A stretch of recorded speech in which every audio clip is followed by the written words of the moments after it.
Okay.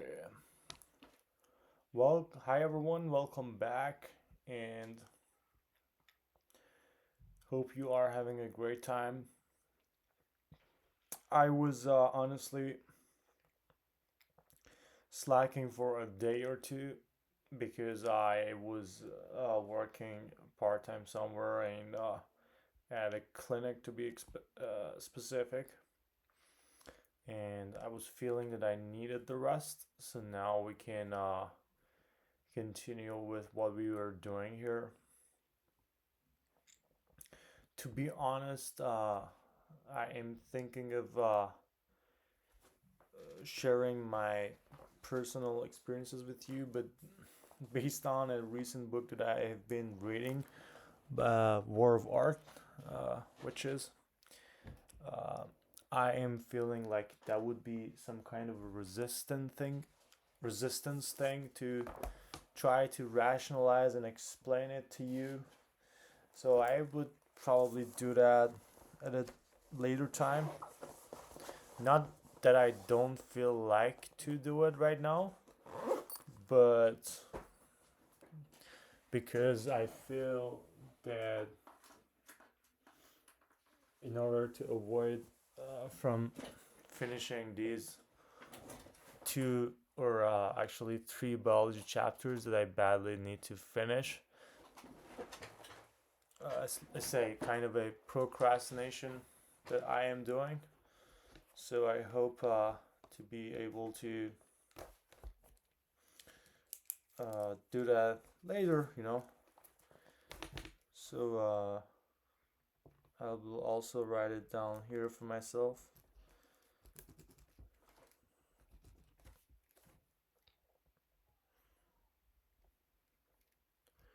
Why I slack. There are different reasons and rationalizations, and I actually love to uh, share with you everything that I am learning, not only stuff about the MCAT, but hopefully that would be a bigger picture mission for the this YouTube channel, or maybe I put it in another YouTube channel. So let's actually continue with the fifth biology chapter, I believe, which is about hormones and everything. So yeah, I'm just in the midst of it. So let's go from here together. So what stimulates the anterior pituitary to release FSH and LH? That would be gonadotropin releasing hormone. So also, where does this uh, gonadotropin releasing hormone GnRH, where does this come from, right? So let's see what's going on here. So we have a hypothalamus that has the pituitary gland right under it, right, right below it, and there is I believe this is called a hypophyseal portal system.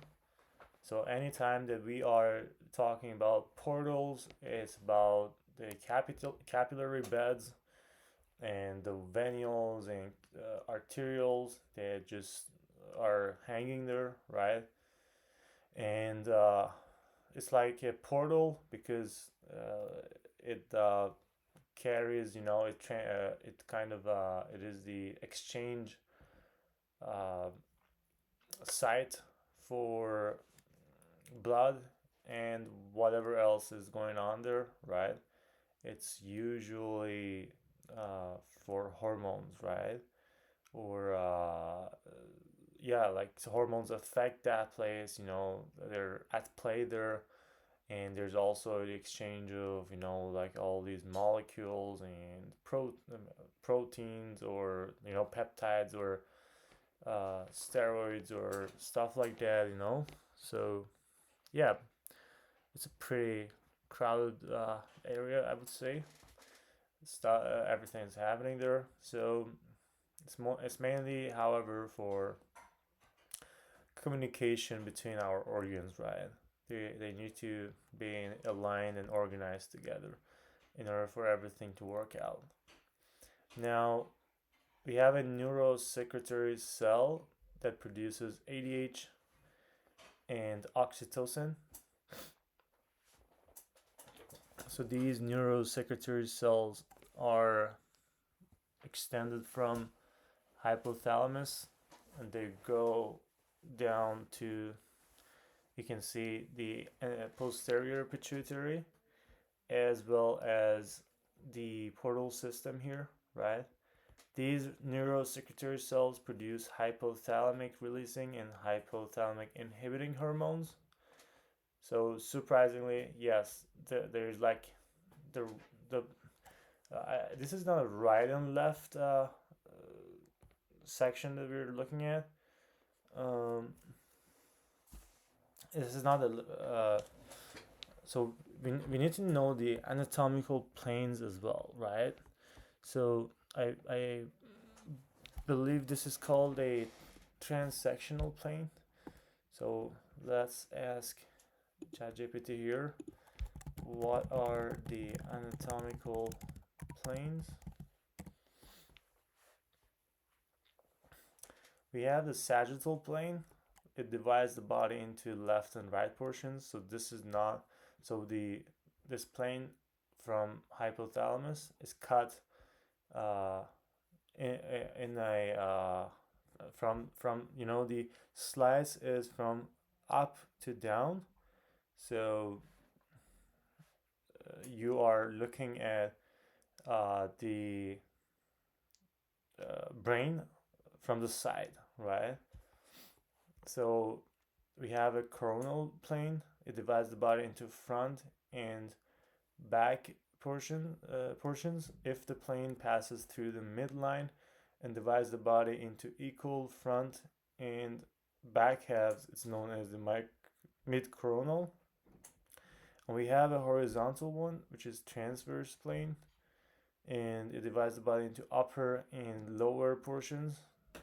That's when you're having a bird's eye view. You're looking from the top, right? Or maybe even the bottom, right? This plane is perpendicular to both the sagittal and coronal planes and is often referred to as the cross-sectional or axial plane.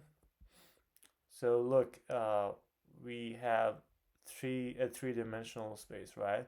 It's the x-axis, it's the y-axis, it's the z-axis. I mean, it's into and out of the page here for us, right? Now, and these planes are basically the slices, right? Whenever you say that you have a horizontal plane, it's like a horizontal slice, a transverse slice. So it's the body is sliced like a fruit, like like a ninja fruit, like from the middle, from left to right, and it divides the body into upper and lower portions. That the important thing is also what the body is divided into. So for the frontal plane, when you get an interior and a posterior portion, if that's your division, from which axis was the body cut? So you have an interior, you have a posterior, and you were cut like this, right? It's like the x-axis, right? So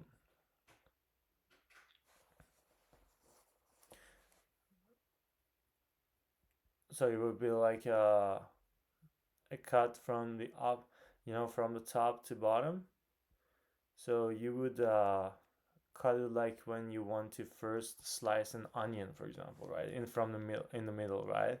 Or a tomato, right? That's like so let's ask ChatGPT here. So is coronal plane like a slice of a tomato from top to bottom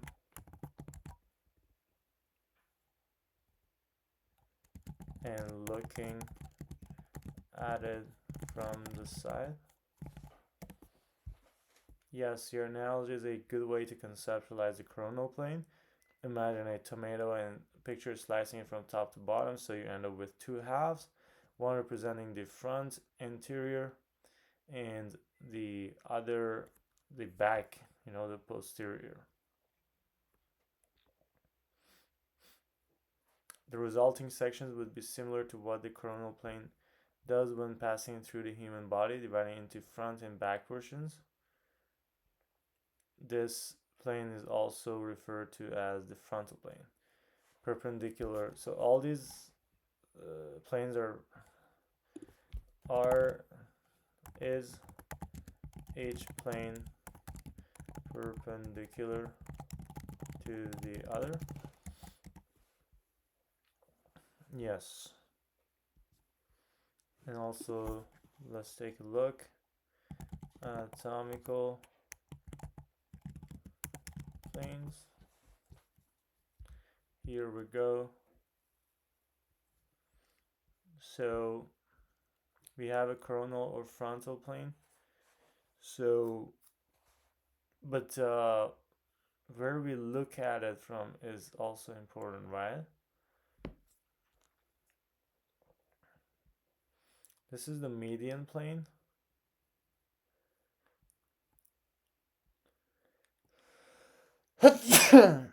I apologize for that. So this is the parasagittal plane, which is like the median plane, but from the nipple to and goes down to the third finger of our foot, something like that.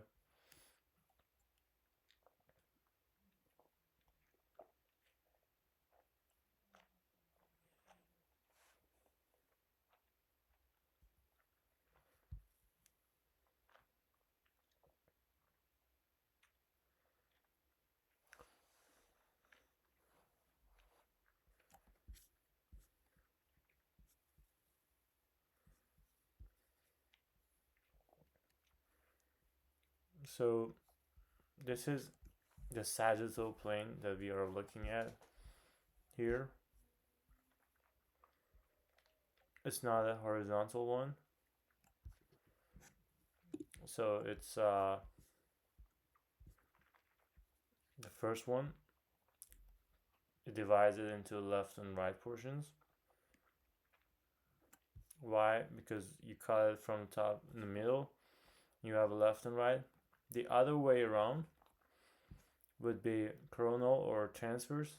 It would be coronal, right?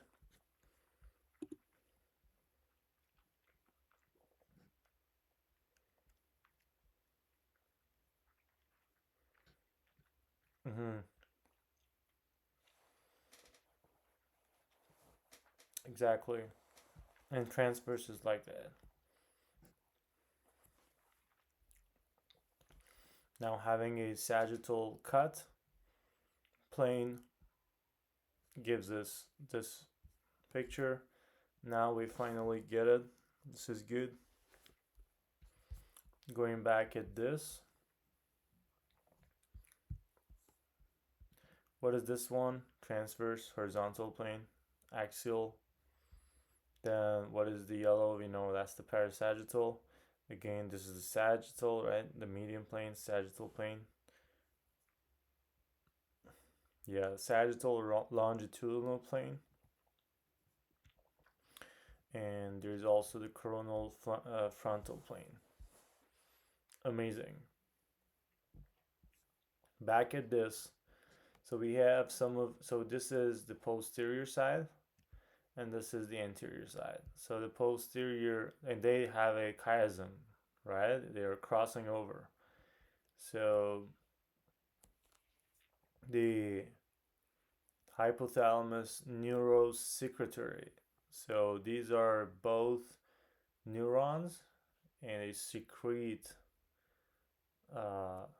also hormones. These are very interesting. So it's a combination of the nervous system and the endocrine system. So neurosecretory cells produce, so the ones from the posterior, they affect the anterior pituitary. So if we are looking, our posterior side is this side and the anterior is bigger. So let's anterior, posterior, pituitary. So the anterior is bigger, right? Neurosecretory cells, supraoptic cells. So we have all these things.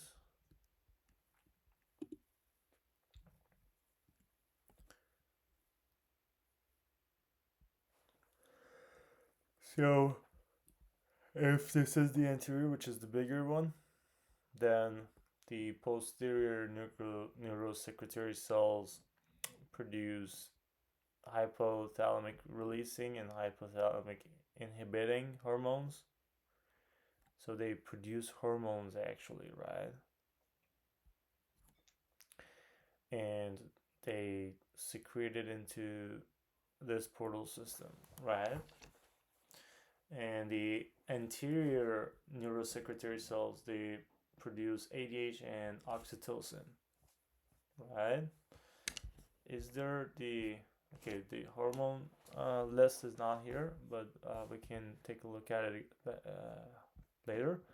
So these hormones are secreted into a portal system, the posterior ones that go to the anterior. Each type of, so these hormones move down axons to axon endings. So the hormones from the ADH oxytocin side going to the posterior side, they move down axons and axon endings. Each type of hypothalamic hormone either stimulates or inhibits production and secretion of an anterior pituitary hormone. So the anterior side makes a hell lot more hormones. So that's why you need to regulate it more frequently, right?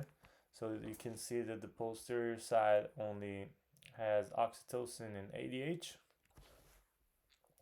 So when appropriate, the ADH and oxytocin are secreted from axon endings into the bloodstream. You can see ADH going to the kidney tubules to take an effect there, and oxytocin can go to the smooth muscle in uterus or mammary glands, and it's mainly for pregnancy, right? So do we expect the oxytocin levels to go high or low during pregnancy? High, right? Do we expect oxytocin levels to go high or low during pregnancy? During pregnancy, oxytocin levels typically increase. Oxytocin is a hormone that plays a crucial role in various reproductive and social behaviors, including uterine contractions during, so not only reproductive but also social behaviors. And milk, oxytocin, including uterine contractions during labor and milk ejection during breastfeeding. Its release is stimulated by various events related to pregnancy and childbirth. Here are a few points related to oxytocin and pregnancy. Labor and childbirth. Oxytocin is known as the love hormone and the hormone of bonding. During labor, the body releases oxytocin to stimulate uterine contractions, helping to facilitate the birth of the baby. Breastfeeding is also involved in letdown reflex during breastfeeding. When a baby suckles at the breast, it triggers in the release of oxytocin, which causes the milk to be ejected from the mammary glands. It is super interesting. So oxytocin again helps the mammary glands to squeeze out, eject the milk. And we have maternal bonding. So oxytocin is thought out to play a role in maternal infant bonding. So it increases the increased level of oxytocin contributes to development of strong emotional bond between the mother and her newborn. That's why it's called the love hormone. This statement here, this fact should have been noted down here by ChatGPT. Okay. And the anterior pituitary secretes its hormones into the bloodstream, right? So all these hormones are secreted into the bloodstream from anterior, also from the posterior side, ADH and oxytocin. For the anterior side, we have TSH, thyroid stimulating hormone. We have ACTH and adrenocorticotropic hormone. We have prolactin, PRL, also known. It's usually prolactin. It's not a long name, so I have not even seen PRL in the lab results at the clinic that I work in. There is growth hormones, so GH. It goes to bones and tissues. That's interesting. We want our bones and muscles and everything else, tissues, like to grow. Even probably is this only connective tissue or also skin is included? We can see that later. The epithelium tissue. Then we have the gonadotropic hormones that go to ovaries and testes. But the main question here was that gonadotropin releasing hormone stimulates the anterior pituitary to release FSH and LH. So does this GnRH come from hypothalamus or from anterior pituitary? Does GnRH come from hypothalamus or what is that again? Or anterior pituitary? We know that it is produced by the hypothalamus. Yeah, that's what we expected because we know GnRH stimulates anterior pituitary. The hypothalamus is a region in the brain that plays a crucial role in regulating various physiological processes, including the release of hormones from the pituitary gland. GnRH is a key hormone in the regulation of reproductive functions. It stimulates the release of two other hormones, LH and FSH, from the anterior pituitary gland. These gonadotropins, in turn, regulate the function of the gonads, ovaries in females, and testes in males, and play a central role in the control of menstrual cycle in females and spermatogenesis in males. So we can write here where does it come from, which is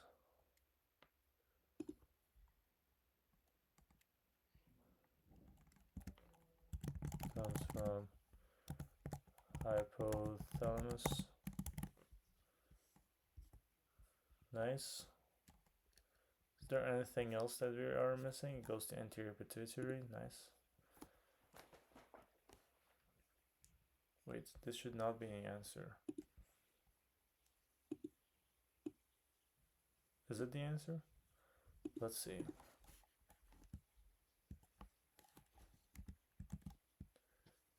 Where does it come from? No, it's not the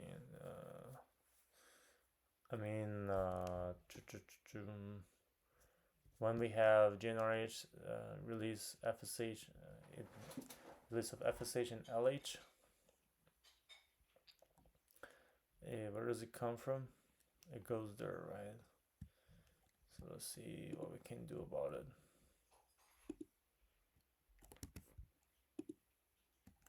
Doesn't work.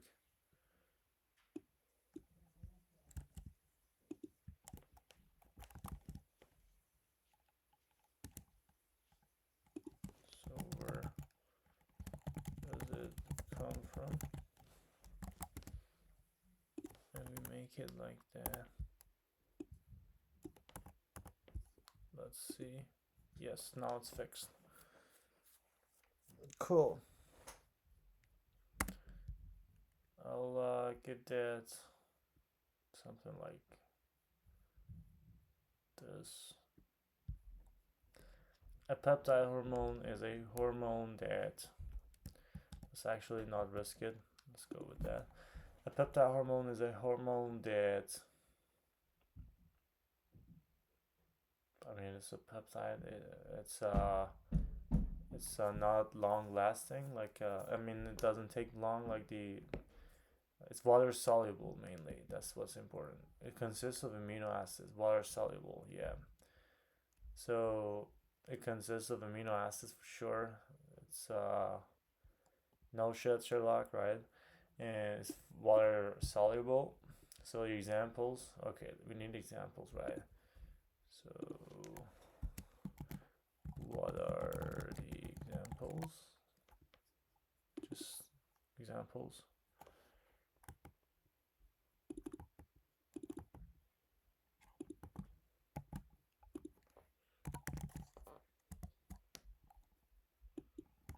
Five examples, right?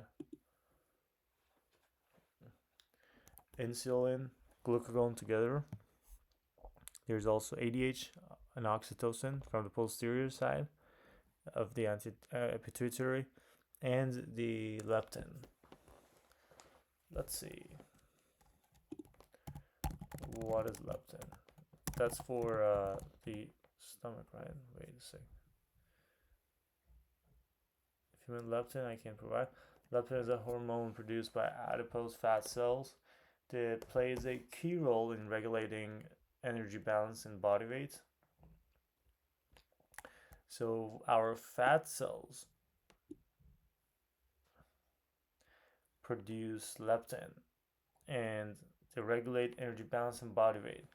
Is often referred to as the satiety hormone because it helps regulate appetite and metabolism. Leptin levels in the body are proportional to the amount of body fat, and its primary function is to signal the brain about the body's energy stores. When fat cells increase in size and release more leptin, it acts on the hypothalamus in the brain, suppressing appetite and increasing energy expenditure. This signaling helps the body maintain a balance between energy intake and energy expenditure.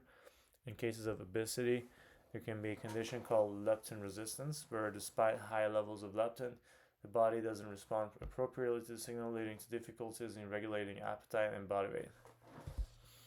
So the obese person feels like eating regardless of having high leptin,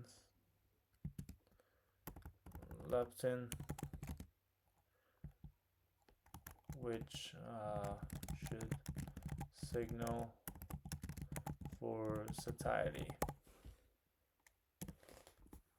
Yes, that is correct. In cases of obesity, individuals may develop a condition known as leptin resistance. Leptin resistance occurs when the body's cells, including those in the brain, specifically the hypothalamus, don't respond. So when the body's cells, including in the hypothalamus, don't respond appropriately to signals from leptin.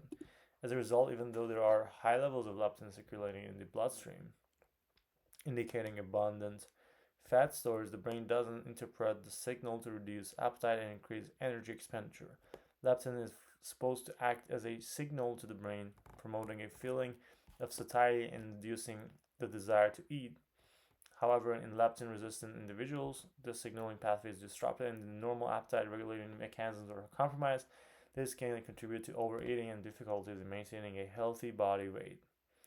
Leptin resistance is a complex physiological phenomenon, and researchers are still working to fully understand its mechanisms and potential interventions. Factors such as genetics, inflammation, and lifestyle factors may play a role in the development of leptin resistance. Amazing. Okay, we have this list down here actually. This one, which is a freaking good one. We have a pituitary, posterior pituitary. Here we go. So again, it's ADH, aka vasopressin, and oxytocin. So they're both peptide hormones. Nice. And then we have, so actually all these anterior pituitary hormones are also peptide hormones. That is also interesting. And so growth hormone, endorphins, prolactin, TSH, adrenocorticotropic hormone, ACTH, LH, and FSH. And we also need to know about their actions, right? So we know that, for example, let's go with those posterior pituitary ones, released by posterior pituitary, and sources from hypothalamus, right? So ADH and oxytocin come from hypothalamus, and they are released by the posterior pituitary. They are made in the hypothalamus, right? Is there any another other hypothalamic hormone? I don't think so, because these are just you know uh, yeah. Even we ask about this one, the GnRH, for example, right? Let's look at GnRH. GnRH, gonadotropin releasing hormone. Do we have it? Do we have it? Surprisingly,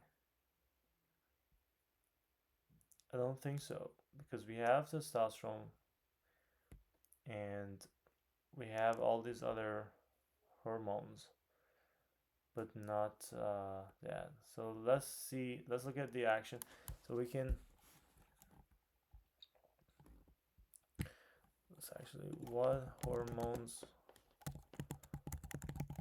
are made in hypothalamus?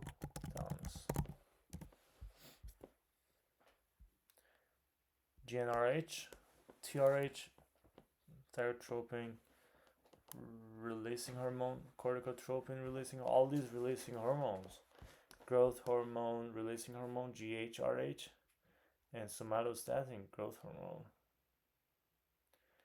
So somatostatin the action is inhibiting the release of growth hormone inhibiting hormone, GHIH, from the anterior pituitary, providing a counter regulatory effect to GHRH. These are crucial for regulating endocrine system and maintaining. Okay, wait a second.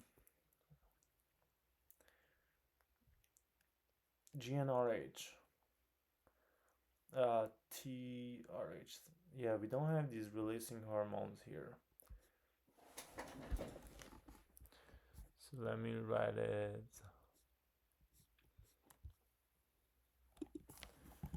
Are these releasing hormones peptide or steroid or amine based? Are primarily peptides. Peptide hormones are composed of chains of amino acids, and they exert their effects by binding to specific receptors. Are all peptide hormones. Steroid hormones and amine hormones, adrenaline, are produced by various glands, are not directly released by hypothalamus. So releasing hormones produced by hypothalamus are primarily peptides, are composed of chain of amino acids. They exert their effects by binding to specific receptors or target cells. Okay.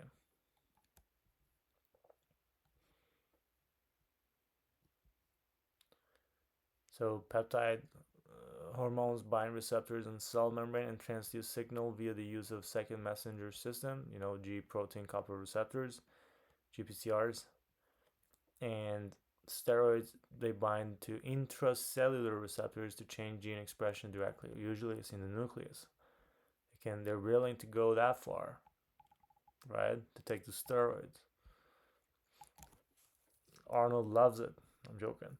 So adrenaline acts on membrane receptors while thyroid hormones act directly on nuclear receptors. So adrenaline acts on membrane receptors while thyroid hormones act directly on nuclear receptors. And cool. So let's take a look at this. Let's actually add this here. Examples, 5 examples. I mean, why not 6 examples, right? All the 5 examples plus bonus, let's say.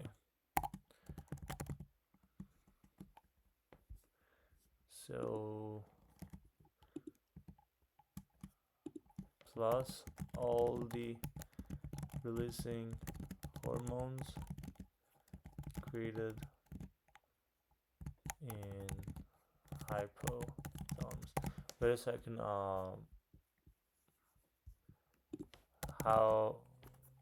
What other hormones are made in hypothalamus other than the releasing hormones? We want ADH oxytocin, right? ADH.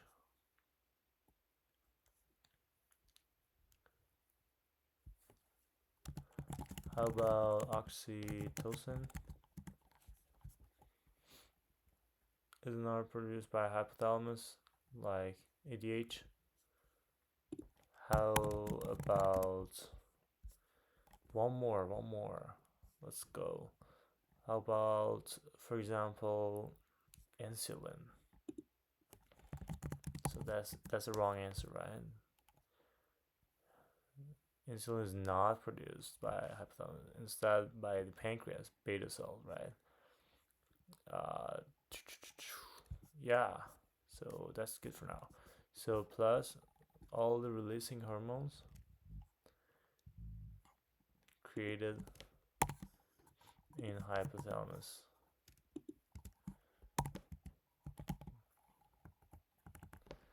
Hypothalamus. Created.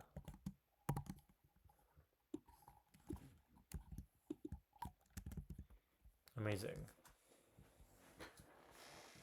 Now we have a full thing. Just about. Oh, also the difference between peptide and steroid and amino acid derivatives.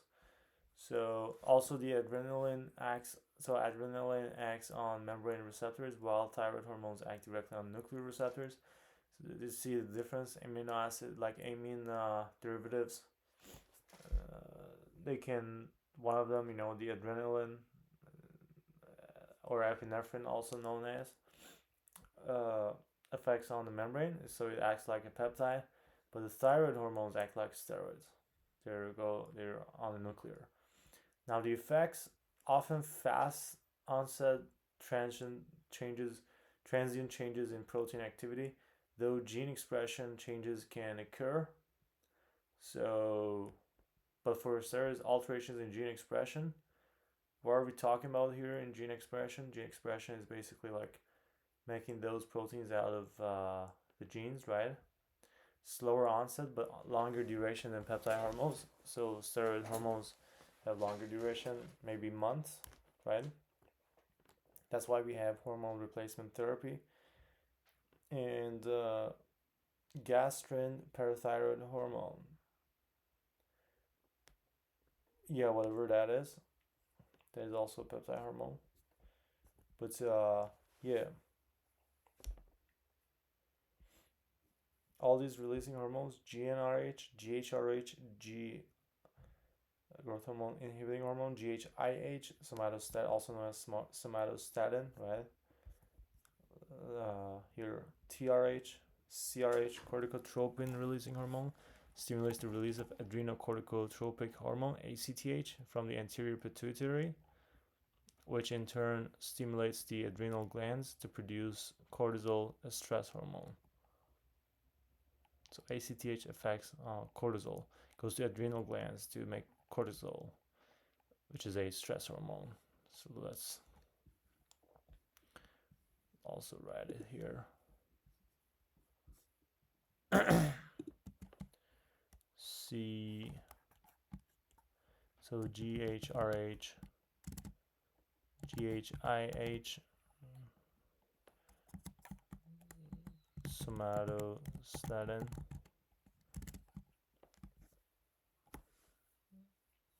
Somatostatin inhibits the release of growth hormone from the anterior pituitary, providing counter-regulatory effect to GHRH. Somatotropin is also known as growth hormone. GHIH, TRH, testosterone-releasing hormone, thyroid-releasing hormone. Thyrotropin stimulates TSH from anterior pituitary to regulate thyroid glands activity and release of thyroid hormones. So TRH is made in hypothalamus.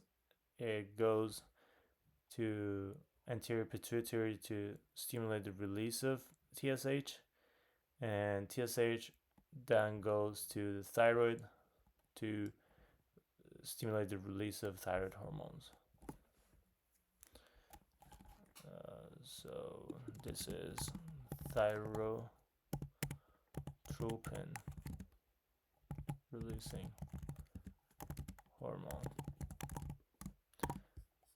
And we have what else? The TRH, we have the CRH, corticotropin releasing hormone. Amazing. Okay, we're good for this later. And these peptide hormones are secondary messenger based for their communication, right? A steroid hormone is made out of steroids, which are fats, right? Derived from what? Examples? Derived from fats again, like that acts as a hormone. Derived from lipids. So a steroid that acts as a hormone. These first ones are crazy. Yeah, derived from lipids. So wait a second. What is the difference between lipids and fats, if any, right? Lipids is a broad term that encompasses a diverse group of organic molecules, while fats specifically refer to a subgroup of lipids known as triglycerides. Okay, so triglycerides, is that how you say it? Triglycerides are also known as fats, and they are a subcategory of lipids. Lipids are big, right? So here's a breakdown of the differences. Lipids are diverse organic molecules that are hydrophobic, water insoluble, and include various compounds. Fats specifically refer to a type of lipid known as triglycerides. The categories for lipids include triglycerides, fats and oils, phospholipids, steroids such as cholesterol, and waxes. So steroids are another subcategory of lipids, right? We haven't gone through the organic chapters yet, so bear with me here, but that's all we need to know right now.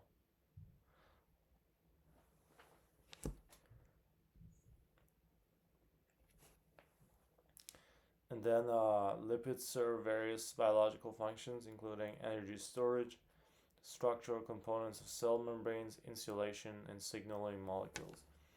Now for triglycerides, they consist of three fatty acid molecules attached to a glycerol molecule. Now fats are a concentrated form of energy storage in the body. They provide more energy per gram compared to carbohydrates. Fats also serve as insulation and cushioning for organs. Cool. So all fats are lipids, but not all lipids are fats. Lipids can encompass a wide range of molecules with diverse functions, including triglycerides, phospholipids, steroids, such as cholesterol, and Vaxis. Amazing. So they are also lipid soluble, of course, and the examples would be estrogen, testosterone, progesterone. We have a bunch more. For example, we know which of the amine derivative, is it the adrenaline or the thyroid hormone that act as steroids? It's the thyroid hormone, right? We have it here. So the thyroid hormones act directly on nuclear, which refers to the steroid hormones, right? What were we talking about here? What's the pixorize? We have steroid hormones. We have passes through cell membrane, needle pierces skin. We have body oil, hydrophobic. We have high cholesterol foods, the fast food stuff. So estrogen, progesterone. We have testosterone. All these good sex hormones, right? The adrenal, from the adrenal cortex, we have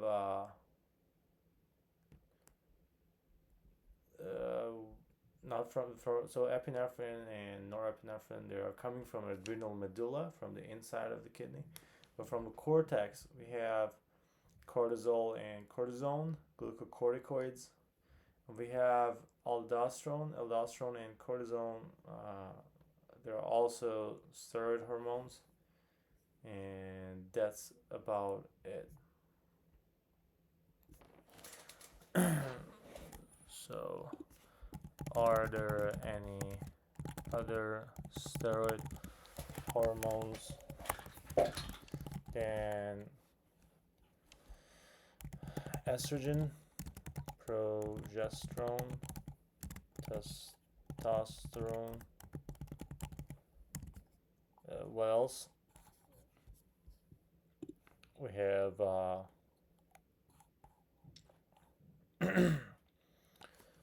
estrogen, progesterone, testosterone.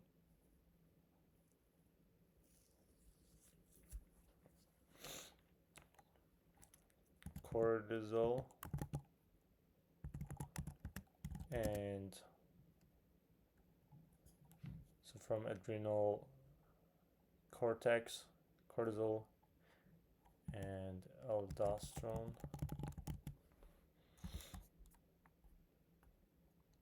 Maybe thyroid hormones. Let's see if he says it. DHT, dihydrotestosterone, androstenedione. Wait, how many hormones do we have? Dehydroepiandrosterone, DHEA, dehydro, epi, androsterone, produced by adrenal glands and is a precursor to both testosterone and estrogen. It is considered a weak androgen. DHT is derived from testosterone, is more potent androgen, plays a role in development of male secondaries, is more important for development and maintenance of male reproductive tissues. Estriol is one of the three main types of estrogen, and it's most abundant during pregnancy. Corticosterone. What's the number of hormones in the body? What? Not the number of hormones. What's the number? And the number of their and the number of and how many types? How many types? how many different hormones we have. The number of hormones in the human body is complex. The exact count can depend on how one defines categories of different hormones. Large number of hormones there are hundreds of different hormones in the human body. They can be classified into various categories, including peptides, steroid, amine, protein. Some hormones like erythropoietin fall into the protein hormone category. Gases as hormones. Nitric oxide is an example of gases signaling molecule that acts as a hormone. Interesting. Let's see.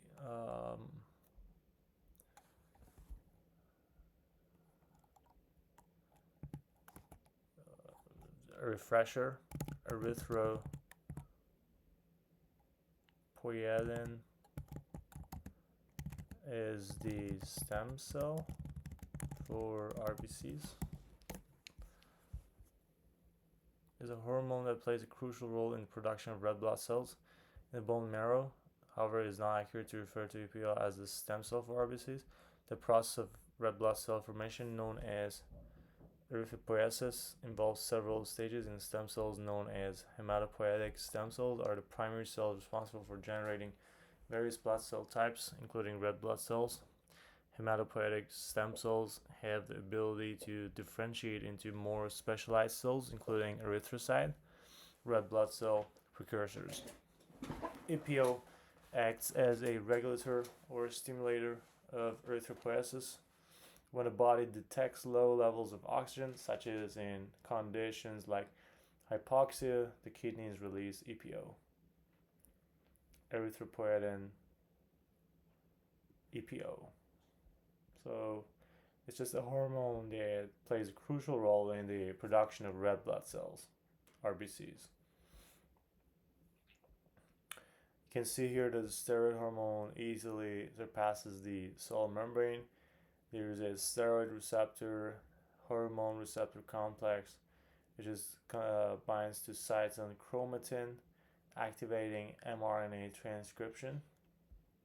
So it directly attaches to sites on the chromatin and activates mRNA transcription. That is interesting.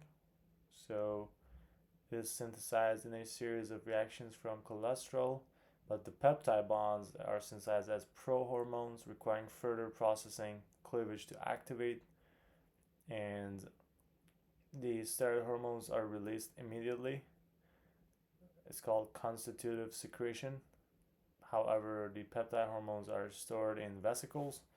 It's called regulatory secretion.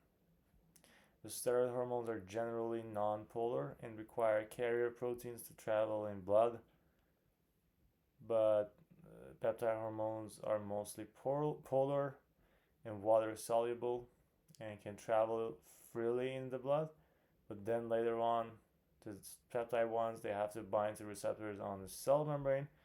However, the steroid ones can directly surpass the cell membrane and bind to intracellular receptors to change gene expression directly, but peptide hormones, they have to transduce signal via the GPCR, for example, the second messenger system.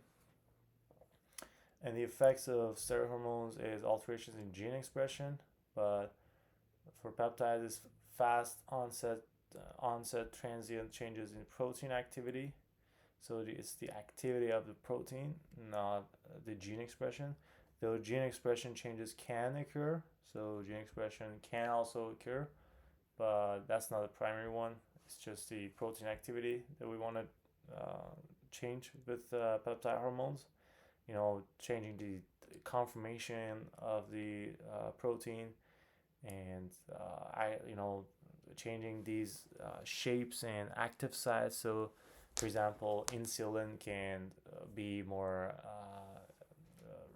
receiving. It can accept more glucose, stuff like that, right? Insulin, glucagon, prolactin, ACTH, gastrin, parathyroid hormone, things like that. And then cortisol, aldosterone, estrogen, progesterone, testosterone. These are the main ones that we need to know for being a steroid hormone. and steroid hormones duration is longer than peptide hormones, but it is slower. The onset is slower for sure. Amazing. Let's continue.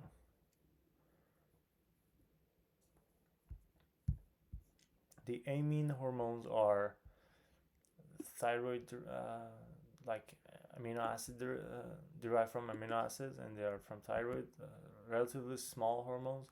They are relatively small hormones, okay, and derived from the amino acids. So we expect the steroid ones to be the biggest, right?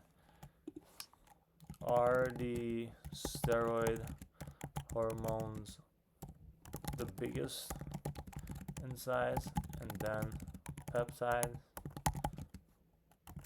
and then amino acid derivatives?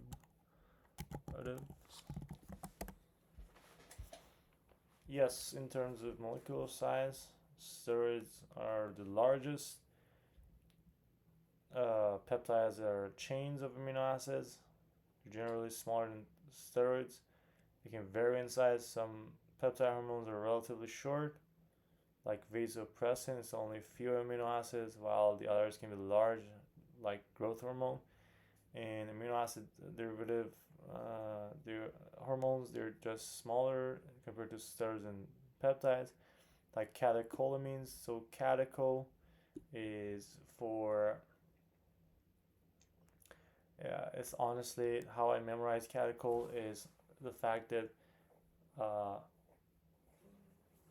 it's related to fight or flight, and the catechol part of it is something that is from another language, from my other language that I speak. It's from Persian, and it means like a fight or flight, stressful thing. That it's a really weird one. So you definitely don't want to memorize it like that. But I know that catechol refers to fight or flight for me, and fight or flight hormones are epinephrine and norepinephrine. And we have amino acid derivative ones also as tyrosine, which is a steroid one, and like thyroxine and triiodothyronine, which are derived from the amino acid tyrosine as well.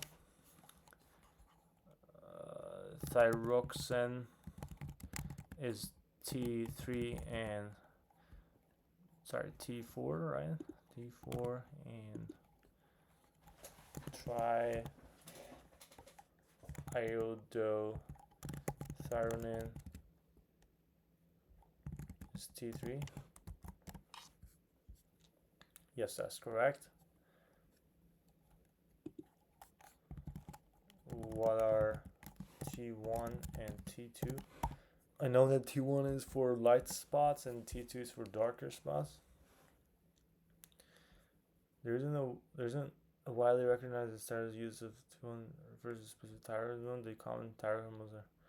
However, it's important to know that T1 and T2 could be used in other contexts or in research settings if there have been developments. Wait a second.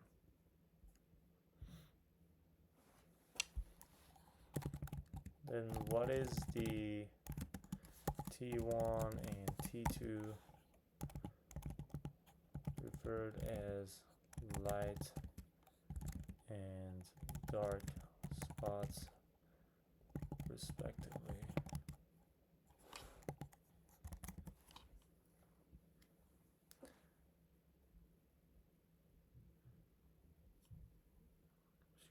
MRI for 2 different relaxation times of nuclear spins and tissues.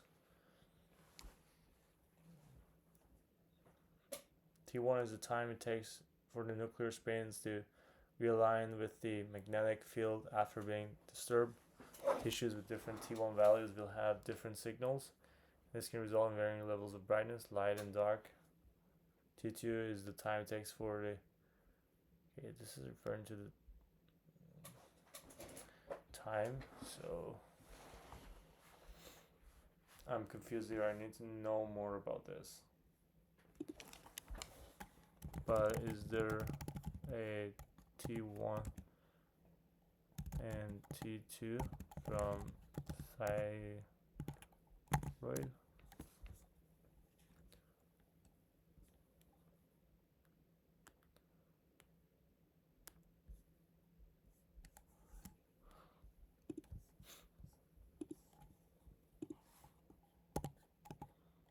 T1. Let's see what this MRI thing is.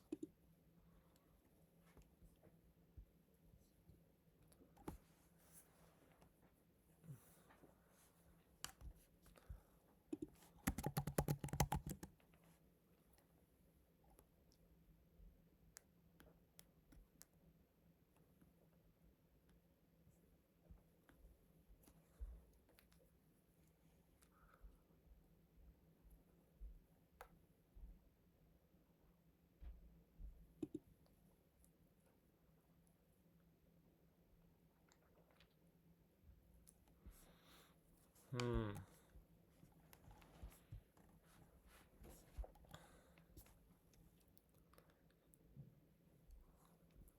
Okay. Is there a T1, T2 from thyroid? Are hormone precursors and byproducts of thyroid hormone synthesis? They do not act on the thyroid hormone receptor and appear to be totally inert. T4 is inert too, but conversion to T3. Okay. In a highly regulated way. What is T1? We do actually have T1 and T2. When you get tested for yourself for thyroid, the reports show the values for different. Here, all it means T0 are hormone precursors and byproducts of the thyroid hormone synthesis. Okay, these are totally inert and do not act on a thyroid hormone receptor. T3 test is the level of the hormone triiodothyronine. The test is usually suggested when the result for T4 and TSH suggests hyperthyroidism and overactive thyroid gland. The normal range for T3 is 100 to 200 nanograms per deciliter. Too high levels can indicate a condition called Graves' disease, which is an autoimmune disorder associated with hyperthyroidism. So we know that Graves is an autoimmune disease like MS, for example, or Hashimoto,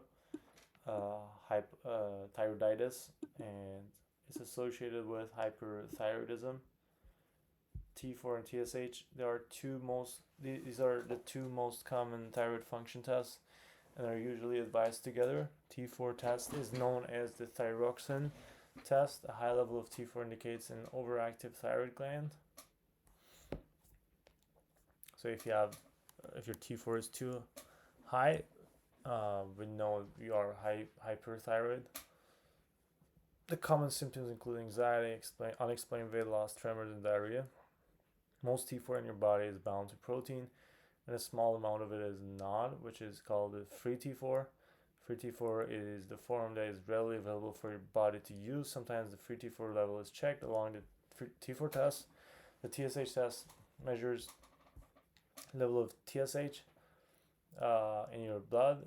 The normal range is between 0.4 to 4.0 MIU per liter. If your TSH reading is above 2.0, you are at risk for progression into hypothyroidism. And common symptoms include, so if you have more of this, if your reading is above 2.0, you're at risk for hypothyroidism. So it means that your thyroid is not that active, right? So not being that active, it means that your TSH is too high.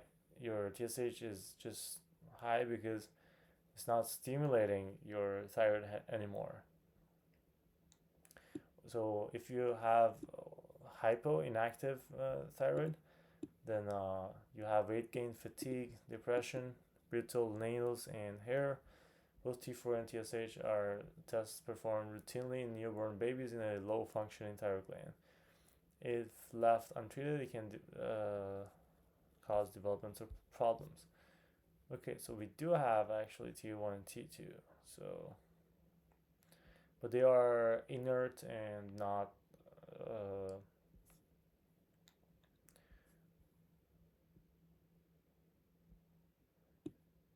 so yeah, this is what actually ChatGPT missed. I was not expecting that. Okay, so we have tyrosine, and it can give us thyroxine or sorry. Um, so these amino acid derivatives are coming either from tyrosine or tryptophan. Is any of them? So which amine derivative hormone comes from tryptophan? Serotonin is a neurotransmitter and precursor to the hormone melatonin. Ooh, I didn't know that. So is melatonin the one for sleeping? Pineal gland involved in circadian rhythms. Yes, not to confuse it with melanin.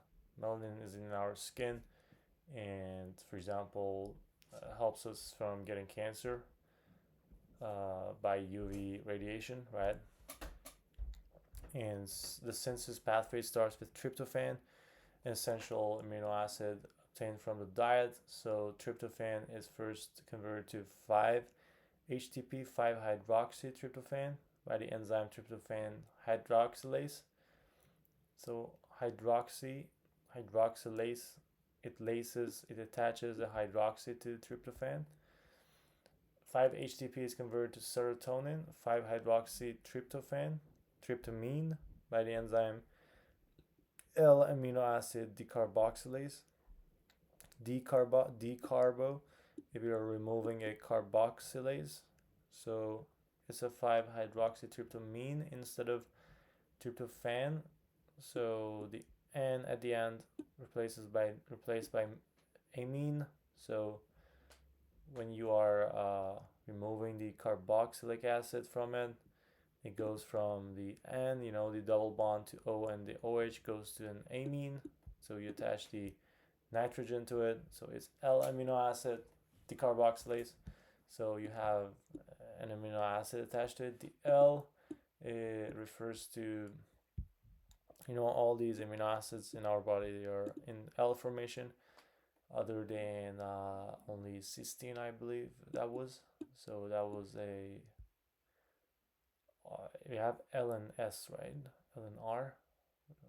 I just need to review that again. But yeah, cysteine is R. It's L and R.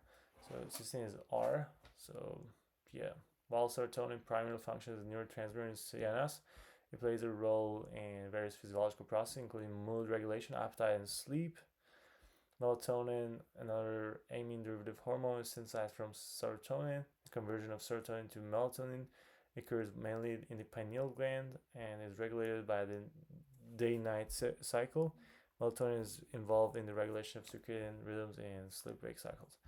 Okay, so the amino acids tyrosine and tryptophan. So it is serotonin that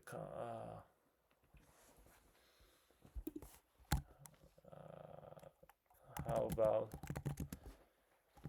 thyroid hormones or catecholamines? They come from tyrosine instead of tryptophan. Yes, okay. While it writes it down there.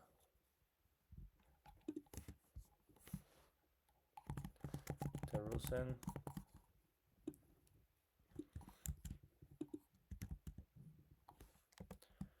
And we have serotonin, melatonin, right?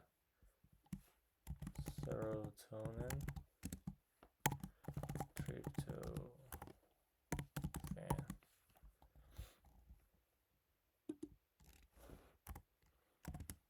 precursor to melatonin. Do we have it here? We saw melatonin, pineal gland peptide. It's a peptide, right?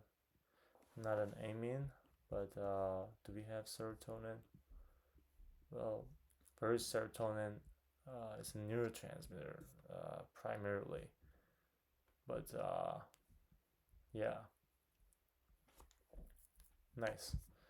Okay, let's do that again. What stimulates the anterior pituitary to release FSH and LH? Where does it come from? We know that it is the GnRH, gonadotropin releasing hormone. It stimulates anterior pituitary to release FSH and LH. Where does it? I mean, if there could be another name for it, would be FSH releasing hormone or LH releasing hormone, LHRH, FSH-RH, something like that. But it's a gonadotropin releasing hormone to just generalize it. And where does it come from? It comes from the hypothalamus. Amazing. A peptide hormone is a hormone that comes from the chain of amino acids. And the 5 examples of, and a bonus of that would be insulin, glucagon, ADH, we have ADH and oxytocin coming from the posterior pituitary, right? PP, and also leptin, right?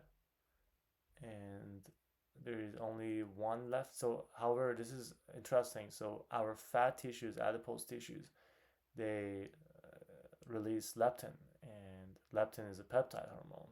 That's surprising. And a bonus would be all the releasing hormones. So, GHRH, GHIH, I know, like inhibiting hormone, releasing hormone, like CRH, corticotropin releasing hormone, TRH, thyrotropin releasing hormone, stuff like that, right? Yeah, we have leptin too here. And the mechanism is, second messenger chain. They attach to the cell membrane receptor, and the onset is fast, but the duration, the onset is fast, but the duration is not that long.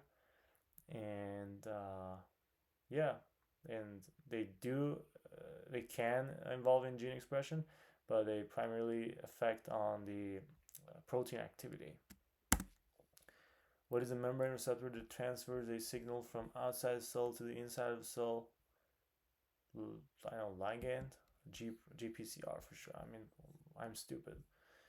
G protein coupled receptor. About 50% of all modern drugs target GPCRs. Oh, that's interesting. I'm betting that all these insulin drugs, that's how they take effect. So yeah, you can see the G protein coupled receptors here. The epinephrine attaches to it, and the G protein uses GTP, and the adenylyl cyclase uses ATP, which turns into CAMP. Second messenger is then the CAMP that goes to, so cyclase gives it a C, and adenylyl, I don't know, like it removes 2 phosphates, something.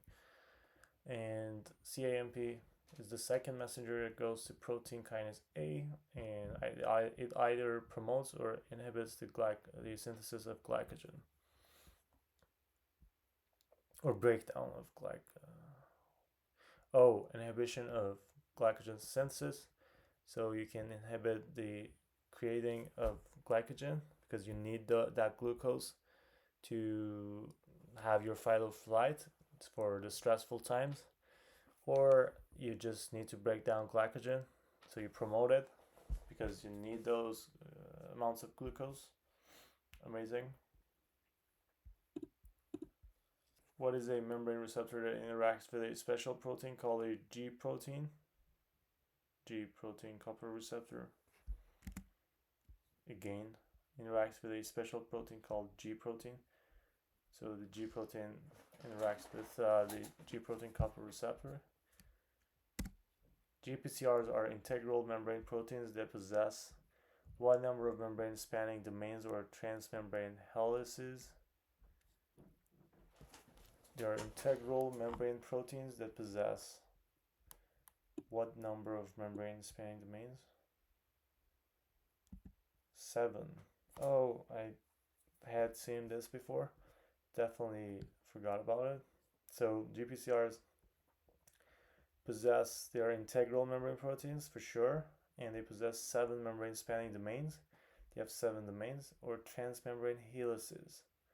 So transmembrane domain helices, domain or helices. Membranes, 7 membrane spanning domains, or transmembrane helices.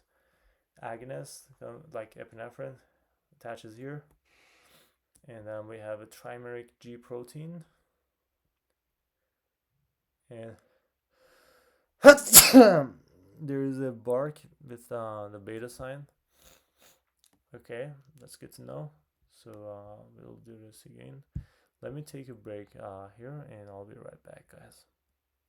And we continue with the rest. Cheers.